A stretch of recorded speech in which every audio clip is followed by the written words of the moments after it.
Bienvenue à tous. Plus que quelques jours avant les élections américaines, selon un nouveau sondage du Pew Research Center, le taux de participation en novembre sera massif. Plus que jamais, les électeurs américains ont l'intention d'exprimer leur suffrage en personne ou par correspondance. Mais pour qui vont-ils voter ?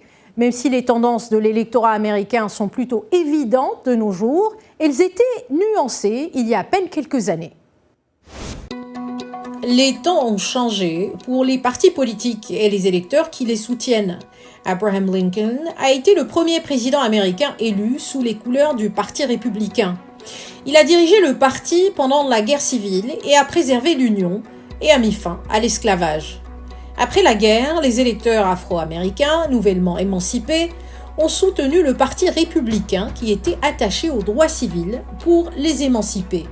Dans le même temps, le Parti démocrate comprenait des suprémacistes blancs qui s'opposaient aux droits civils des citoyens noirs.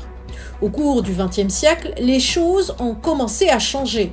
Le démocrate Franklin D. Roosevelt, élu pour la première fois en 1932, a rendu son parti plus attrayant pour les Afro-Américains. FDR a pris des mesures pour sortir le pays d'une dépression économique. Pendant ce temps, les droits civiques sont devenus moins importants pour de nombreux républicains. Le soutien afro-américain à FDR a augmenté en 1936. Le soutien au candidat démocrate à la présidentielle est resté fort depuis lors.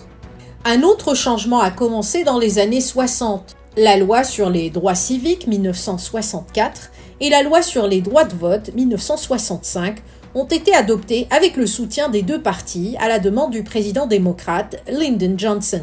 Après ces votes, les démocrates ségrégationnistes blancs ont fui le parti en grand nombre, créant des majorités républicaines à travers le Sud. Le paysage politique moderne est aujourd'hui presque une image inversée de celui qui existait il y a plus d'un siècle, avec les Afro-Américains soutenant massivement les démocrates et les républicains soutenus principalement par les électeurs blancs.